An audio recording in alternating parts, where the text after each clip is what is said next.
nous avons ce débat dans le contexte où nous avons appris la stratégie nationale de sécurité de Trump, qui a récemment révélé beaucoup de choses, et surtout un impérialisme américain assumé et ouvert, qui transforme l'Europe en plusieurs États vassaux, comme si nous étions qu'un sous-traitant à des intérêts économiques et géopolitiques américains. Et par l'intermédiaire de l'OTAN, ils mettent les pays européens sous pression pour augmenter leur dépendance militaire au détriment de nos besoins sociaux. Et afin de pouvoir ensuite acheter des armes américaines avec cet argent, et il n'est pas surprenant que les 3 entreprises d'armement aux revenus les plus élevés dans le monde sont des entreprises américaines. Et dans ce contexte, l'Europe et l'Arizona, au lieu de miser sur la diplomatie, de tendre la main à tous les autres pays, y compris ceux du Sud global, on continue d'accrocher docilement notre wagon aux États-Unis. Et en même temps, on rêve aussi que l'Union européenne devienne des États-Unis bis, aussi avec des ambitions impériales. Et c'est pour ça qu'il faut être lourdement armé, militarisé. Et pour de telles ambitions, il faut avoir plus d'armes, bien sûr. Et donc, on arrive à des dépenses militaires.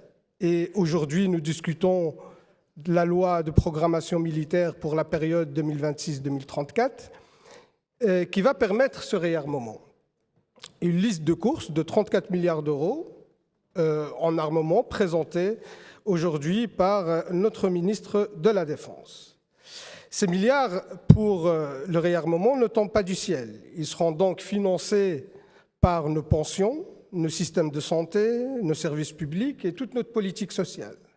Le gouvernement Arizona prévoit notamment d'économiser 2,5 milliards d'euros sur nos pensions d'ici 2029, organiser un vol des pensions via le malus pension, un vol de l'index via le plafonnement de l'index.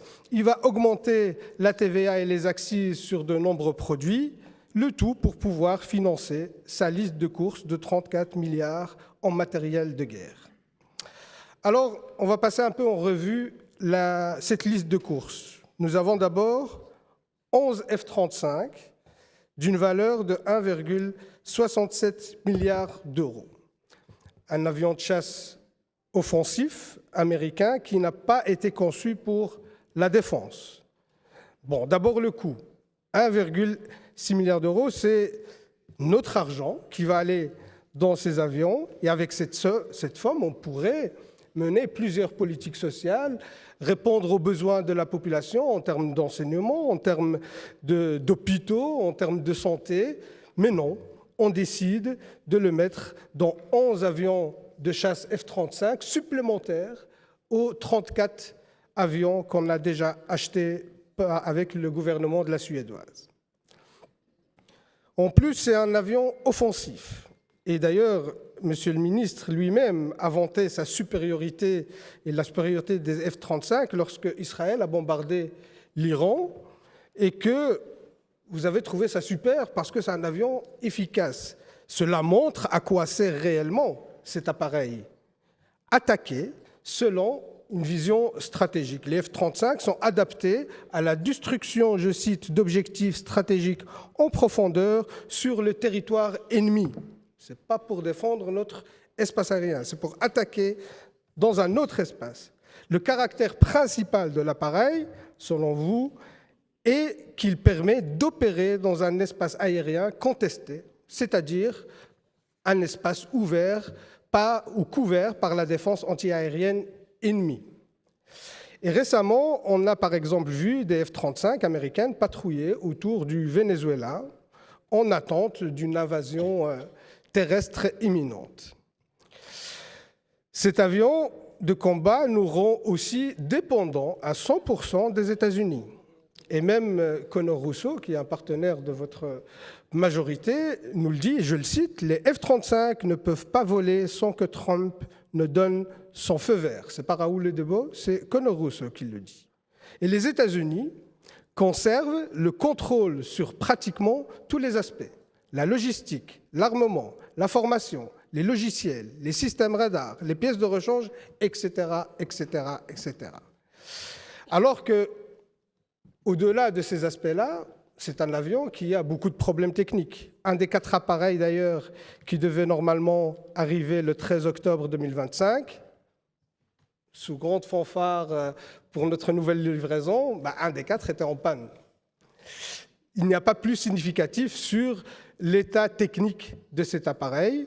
Et d'ailleurs,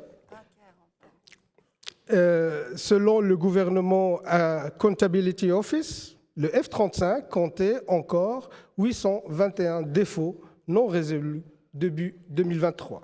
Et je ne pense pas que les 821 défauts sont résolus aujourd'hui, vu que l'administration américaine elle-même a annulé la moitié de sa commande pour des problèmes techniques.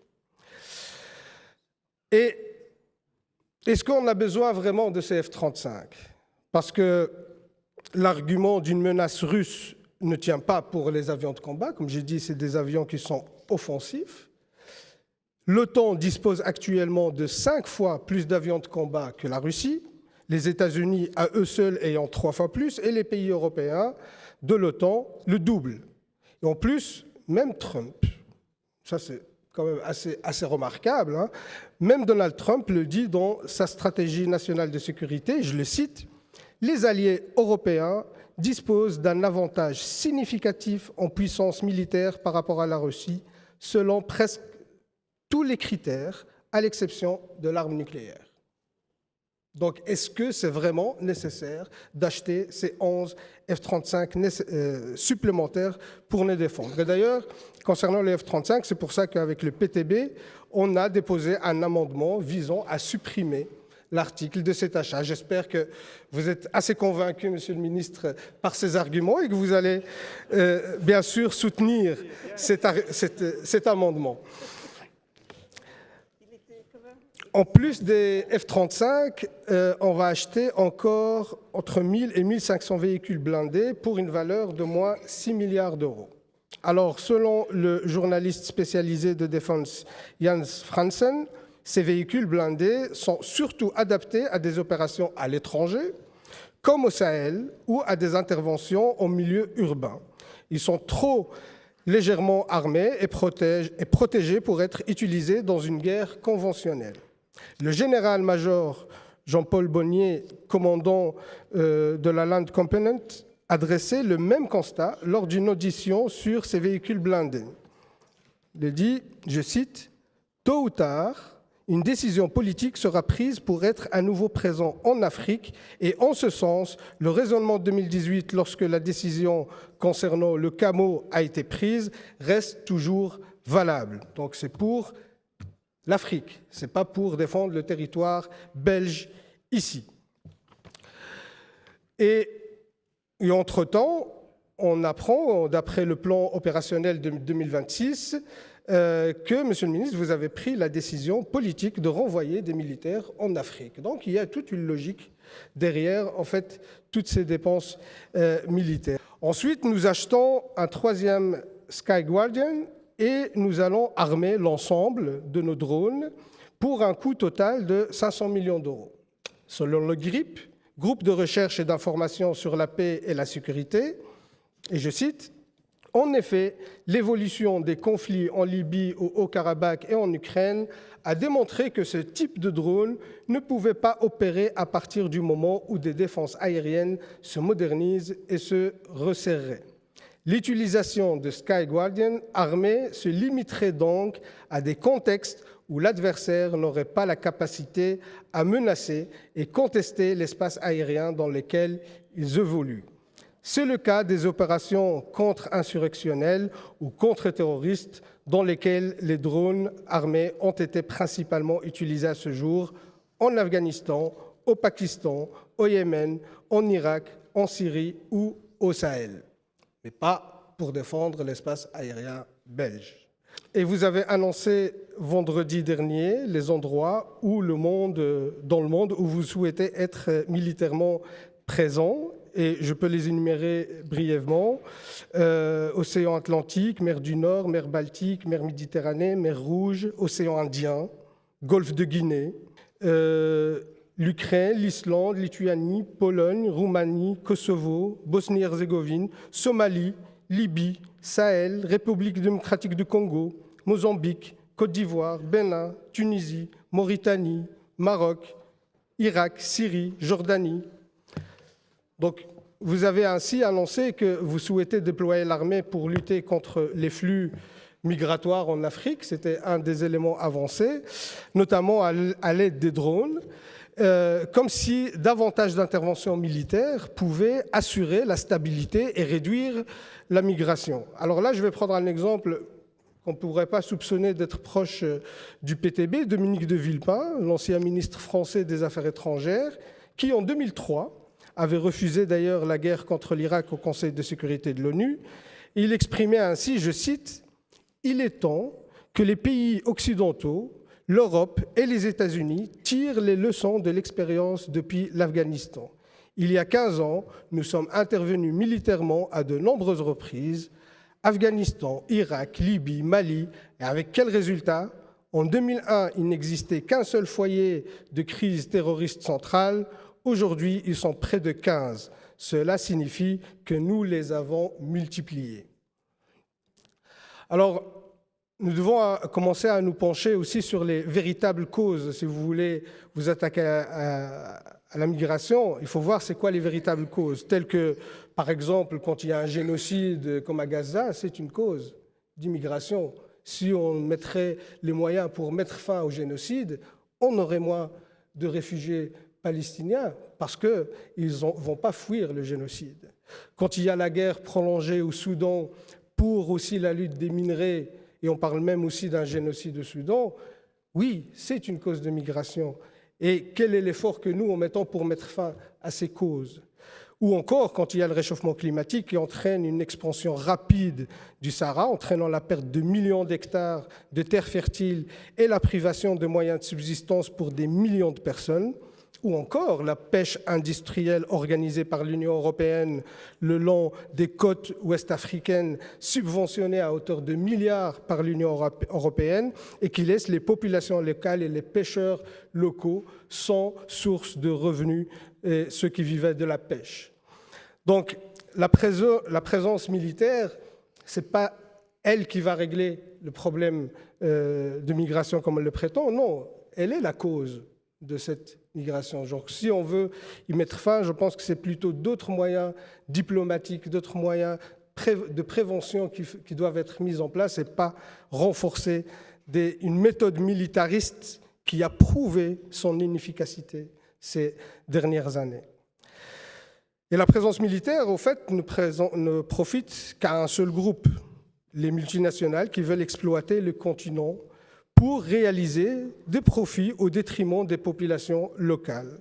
Et vous l'avez dit sur Facebook, Monsieur le ministre, vous ne le cachez pas d'ailleurs, en faisant référence à, je cite, « la course aux minerais au Congo et au rôle de la Belgique dans ce domaine ».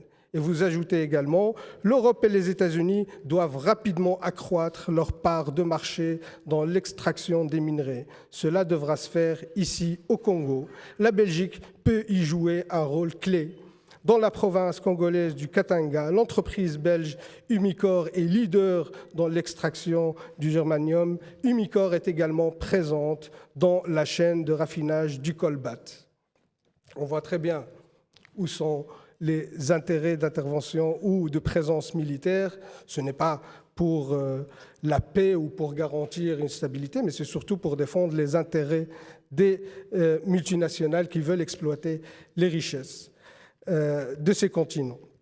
Et dans cette vision stratégique, vous considérez l'Afrique, Monsieur le ministre, comme un continent où l'on peut profiter des minerais au moyen de puissances militaires au profit des entreprises belges et au détriment des populations locales. D'ailleurs, c'est dans la même logique que M. Trump, qui l'a déclaré ces derniers jours. Et qui sont aussi ceux qui profitent de cet armement ? Ce sont les fabricants d'armes. L'instabilité géopolitique et les investissements supplémentaires dans la défense ont fait grimper ces dernières années les cours boursiers des entreprises du secteur. Et ainsi titrait le Standard, je cite, « Les entreprises d'armement ont le vent en poupe. Parmi les 100 plus grands producteurs d'armes, 42 ont vu leur chiffre d'affaires augmenter de plus de 10%. Merci à l'Ukraine et à Gaza. Fin de citation. Et les prétendus profits ou l'effet retour sur les investissements de l'industrie de l'armement, ce sont, quand on parle de retour d'investissement, on parle surtout de vies humaines, des villes qui sont détruites, des sociétés brisées, de la souffrance dans le monde qui est de plus en plus grande et des marchands d'armes qui se remplissent la poche et qui s'enrichissent de plus en plus au détriment de la stabilité et de la paix pour les peuples. Et maintenant que le président américain Donald Trump et son homologue ukrainien Zelensky affirment être proches d'un cessez-le-feu, les investisseurs appuient sur le bouton de vente. Parce qu'ainsi, mardi, Rheinmetall a perdu 4,7% à la bourse de Berlin. Tandis que les sociétés italiennes, Leonardo et britanniques BAE Systems, ont respectivement reculé de 3,9% et 1,7%. Alors Milan et Londres, ça ne les arrange pas, en fait, qu'il y a un processus de cessez-le-feu parce que ça va menacer le fait qu'ils vendent encore plus d'armes. Et on nous dit souvent que si tu veux la paix, prépare-toi à la guerre. Ça, c'est votre phrase fétiche, Monsieur le ministre. C'est dans les quartiers généraux politiques et militaires la justification de la montée en puissance militaire en Belgique et en Europe, avec la dissuasion comme élément central. La réalité, Monsieur le ministre, est différente. Si tu veux la guerre, prépare-toi à la guerre. Mais si tu veux la paix, il faut préparer la paix. Nous avons besoin d'une Europe et d'une Belgique radicalement différentes. Pas d'une Europe qui suit aveuglément les États-Unis, et pas non plus d'une Europe qui copie le modèle américain ou l'impérialisme américain. Nous devons dire non à la militarisation. Nous avons suffisamment de moyens pour nous défendre. Ce que nous devons rétablir, c'est notre diplomatie, notre capacité à résoudre les conflits de manière préventive, et c'est ça qui nous manque aujourd'hui, c'est qu'il n'y a aucun investissement dans la voie diplomatique et on mise tout sur la militarisation. Et d'ailleurs, ce n'est pas pour rien que l'Europe aujourd'hui se retrouve sur la touche quand il y a des négociations de paix pour la guerre en Ukraine. Alors, pour nous, Monsieur le ministre, la défense doit garantir avant tout la protection du territoire et la sécurité de tous, en Europe comme en Belgique, mais pas les intérêts économiques des multinationales partout dans le monde. Nous orientons notre politique de défense, comme j'ai dit, vers une protection de territoire et non vers des aventures militaires à travers le monde.